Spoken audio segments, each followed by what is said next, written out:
It's really the ultimate experience. It's a culmination of so much hard work. It's that attention to detail which really makes such a big difference. The drama, the tactics, the excitement, the strategy, we really have got to the heart of the sport.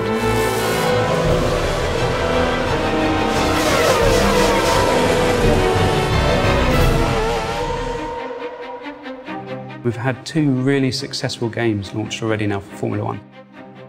When you're evaluating what to do in the next instalment, you really want to improve on everything that's there. The aim for the 2012 game is to make more of a complete F1 experience. At the start of the game now we've got the Young Drivers Test. It's a real test that exists in real life. It's set in Abu Dhabi in 2011, and you get a chance to drive either the Red Bull, the Ferrari or the McLaren. It really gives those up-and-coming drivers track time to really kind of showcase their talents, and it's wonderful that we're able to copy the elements that happen on those real young driver test sessions in the Formula 1 2012 game. I remember my first test was with Red Bull Racing at the end of 2007, and you know, even 3 years later, the people who ran me at the test still remember the job that you did, you know, so the first impression really is important. People still talk about the first time Lewis tested at Silverstone for McLaren, and you know, so it is a hugely important day for a racing driver. I think Codemasters have done a super job giving regular people a proper insight into what a Grand Prix car is like. The hot lap videos, you see these kind of things on TV all the time, and we're using Anthony Davidson, an ex-Formula 1 driver.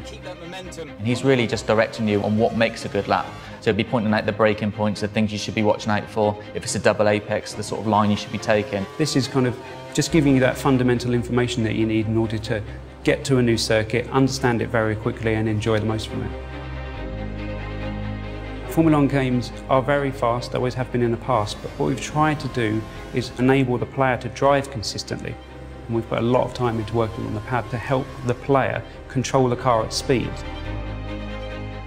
We're not all Fernando Alonso's of this world, we make mistakes. So rather than just hitting the pause menu and restarting the race, you've got the ability to be able to rewind time and just get to a point before the incident and just try it again.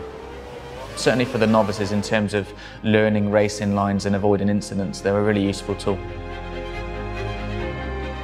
The thing that differentiates Formula 1 from all other motorsports is the strategy element. Being able to make the right call at the right time.